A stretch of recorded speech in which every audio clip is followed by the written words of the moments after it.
वाहे गुरु जी का खालसा, वाहे गुरु जी की फतेह।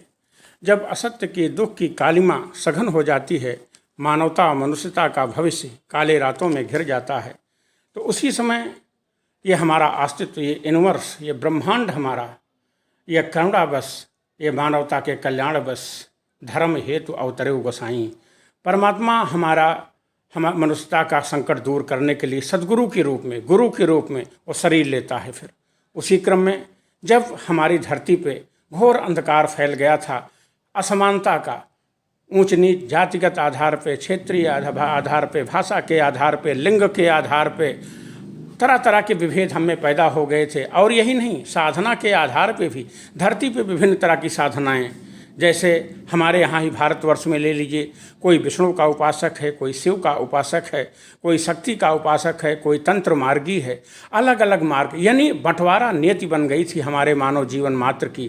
तो एक बिखराव आ गया था पूरे जीवन में, और इस तरह से एक खाई बनती जा रही थी, पूरी मानवता हमारी दुखी थी। लेकिन उस घोर अंधकार से, उस जीवन की अमावस की काली रात को काटने के लिए पूनम की चंद्रमा के रूप में, पूर्णिमा की चंद्रमा के रूप में गुरु हमारा अवतरित होता है।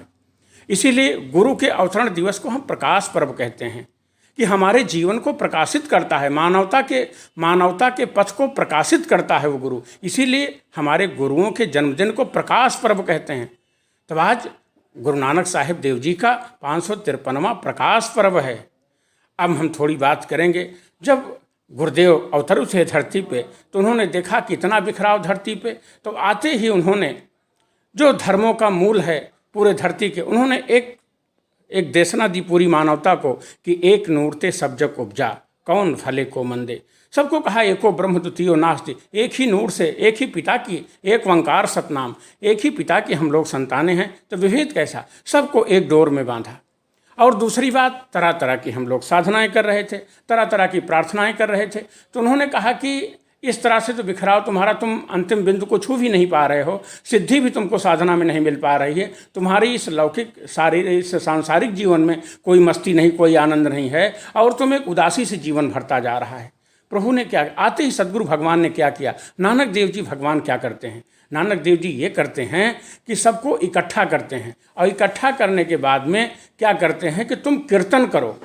सबको इकट्ठा करते हैं, कहते हैं प्रभु की याद में तुम कीर्तन करो। भजन कीर्तन का अर्थ होता है, जब प्रभु की याद में, सुमिरन में हम गीत गाते हैं अकेले तो भजन बनता है, लेकिन जब सामूहिक रूप से हम प्रार्थना और उसकी याद में, परमात्मा की याद में सामूहिक रूप से प्रार्थना करते हैं हम, तो कीर्तन बन जाता है। और हमारे भजन कीर्तन और संगीत में एक अलौकिक गुण होता है, ये मनोविज्ञान छिपा बैठा है, जो सदगुरु भगवान ने हमको दिया, जो गुरुदेव ने हमको दिया। एक इसमें मनोविज्ञान ये छिपा बैठा है। जब हम संगीत में डूबते हैं, जब हम गीत में डूबते हैं, तो जो हमारी मन की तरंगें बिखरी बिखरी हैं, वो एक रस में आने लगती हैं, मन का बिखराव हमारे दूर हो जाता है। और जब हम साथ साथ बैठ के मन का बिखराव हमारा साथ साथ, अच्छा, जब कोई काम हम संघ में करते हैं, साथ में करते हैं, तो ऊर्जा कई गुना बढ़ जाती है। जब बिखराव हमारा है ये दूर हो जाता है, और मन का बिखराव हमारा दूर होता है, हमारी ऊर्जा कई गुना बढ़ने लगती है, धार हमारी एक रास्ता में हो जाती है, और कई गुना ताकतवर जब हो जाती है, तो उसको जोड़ देते हैं परमात्मा से, करतार से, प्रभु से। एक लिव लगी रहे सुमिरन से उसको जोड़ करके करतार में लगा देते हैं उस डोर को। तो कहते हैं तुम कीर्तन के माध्यम से, शब्द कीर्तन के माध्यम से परमात्मा का ध्यान करो। इसीलिए आप गुरुद्वारे में देखेंगे तो हमेशा शब्द कीर्तन चलता रहेगा। वहाँ पे सारे लोग बैठेंगे साथ साथ बैठ करके, और आंख बंद करके कीर्तन गाएंगे साथ में, प्रभु की याद में। एक कि हम लोग भजन करें, संगीत हम में डूबें, गीत में डूबें, लेकिन वो गीत भावों से भरा हो, भक्ति भाव से भरा हो।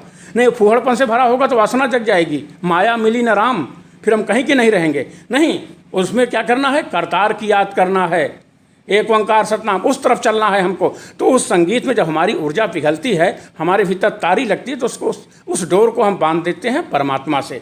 तो हमारे सदगुरु भगवान ने ये किया, हमको शब्द कीर्तन संघ में लेकर के शब्द कीर्तन करवाया हमसे, और कीर्तन करवाया, डोर बांध दिया परमात्मा से।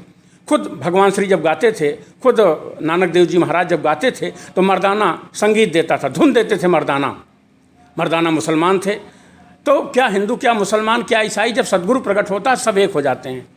अलगाव वहाँ रहे, क्योंकि सत्य की आग है वो, सत्य की आग सबको जला के भस्म कर देती है, सारे विभेद खत्म कर देती है। तो नानक देव जी महाराज इस तरह आते हैं और अब यहीं आगे बताते चलेंगे आपको रहस्य इसका। जब हमारी लिव करतार से लगती है तो उन्होंने कहा कि हमारे जीवन में जो हमारा साधना के नाम पे चरम बनाया गया था, साधना की उच्चता हमारे यहाँ जो थी, जो श्रेष्ठता थी, सन्यास। उन्होंने कहा सन्यास जो तुम कर रहे हो वो भगोड़ापन कर ले रहे हो, नासमझी कर ले रहे हो, तो तुम्हारा ये संसार का जीवन और ये पारलौकिक जीवन दोनों पूरा नहीं हो पा रहे हैं, दोनों में पूर्णता नहीं आ पा रही, बिखरे बिखरे हो तुम। उन्होंने कहा नहीं, तुम घर पे ही रहो, दुकान में रहो, किसी भी दशा में रहो, लेकिन एक लिव तुम्हारी लगी रहे परमात्मा से, तो तुम असली सन्यासी बनोगे। इसको वो कहते थे सिख। तुम सिख बनो, जिस देश में, जिस वेश में, जिस भाव में रहो, बस राधा रमण राधा रमण राधा रमण कहो। तो इस तरह से सद्गुरु भगवान ने क्या किया, सबको साथ लिया, संघ में लिया, कीर्तन ध्यान करवाया, सबसे शब्द कीर्तन करवाया और सबको भीतर ऊर्जा जगाई, उसको लिप परमात्मा से जोड़ा। और परमात्मा से जोड़ने के बाद में हमको क्या कह दिया, असली सन्यासी आप वही हैं, चाहे मकान में रहो, चाहे दुकान में रहो, लेकिन जल में कमल की तरह रहो, एक लिब लगी रहे। जो गीता का ज्ञान है, जो उपनिषद का ज्ञान, जो पूरी धरती का ज्ञान है, जल में कमल हो जा तू, साक्षी बन जा तू। लेकिन गुरु जी ने बड़ा सरल मार्ग से उसको जोड़ा। सदगुरु, यही तो सदगुरुओं का कमाल है कि वो बड़े सरल ढंग से समझा देते हैं हमको। अब बड़े सच्चे मार्ग पे हमको आसानी से लेके चले जाते हैं वो, और हमारे भीतर जो इलाही नूर है उसको प्रकट कर देते हैं, जो परमात्मा का प्रकाश उसको अवतरित कर देते हैं वो। तो गुरुदेव को हम के चरणों में नमन करते हुए, और जब आपकी तारी परमात्मा से लग जाती है तो आप आत्मवान बनते चले जाते हैं। आपके भीतर जो बूंद छिपी बैठी है आत्मा की, वो आत्मवान होते जाते हैं भीतर से आप। और जब आप आत्मवान बनते हैं, चैतन्य बनते हैं, तो आपका शरीर सहज बलवान बन जाता है। और नहीं, जब आप आत्मवान नहीं रहते, चेतना का तल आपका निम्न होता है, तो तरह तरह के रोग शोक घेर लेंगे आपको, आप मरे कुटे दिखाई देंगे, ना ओजस, न तेजस, न ब्रह्मवर्चस। लेकिन नहीं, आप जब आपकी तारी परमात्मा जुड़ती है, आत्मवान बनते हैं, तो आप बलवान बन जाते हैं। इसीलिए सिख परंपरा हम सबको सिंह कहते हैं, सरदार कहते हैं, बलवान कहते हैं।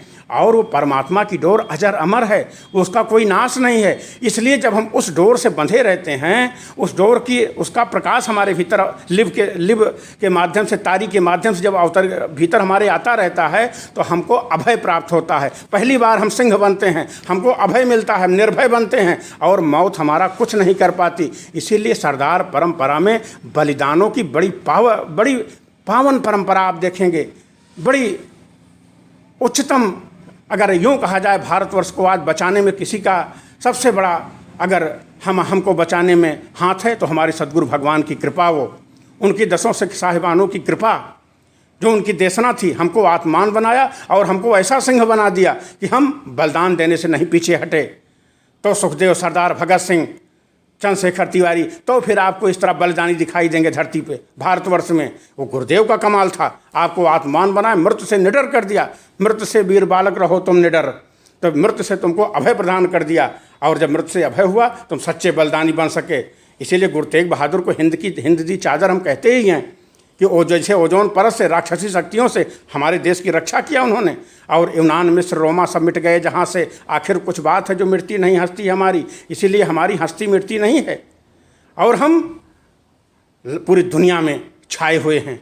विश्वगुरु भारत, ये गुरुदेव का कमाल है। तो आइए, बहुत कुछ आगे न कहते हुए गुरुदेव के चरणों में प्रणाम करें, अपने आप को आत्मवान बनाएं, हम सिद्धिवान बने, हम के बलवान बने, हम सरदार बने, हम सिंह बने, हम किसी भी अपना जीवन जो है ये आनंदित रखें, और अपने सराउंडिंग में, परिवार का, समाज में जब तक रहें, आनंद बिखेरते रहें। और जब विदा हो तो मौत हमारा कुछ न कर पावे। मृत्यु से वीर बालक रहो तुम निडर, जय तो कबीर साहब की देशना, जय जय मरने से जग डरे मेरो मन आनंद। जब यह जीवन और पारलौकिक जीवन दोनों हमारा ज्योतिर्मय बन जाए, यही है गुरुदेव भगवान की देशना। तो आइए गुरुदेव भगवान के चरणों में प्रणाम करते हैं, और वाहे गुरु जी का खालसा, वाहे गुरु जी की फतेह। हम सभी का जीवन ज्योतिर्मय हो, पूरे विश्व में प्रकाश फैले। हरि ओम तत्सत, हरि ओम तत्सत।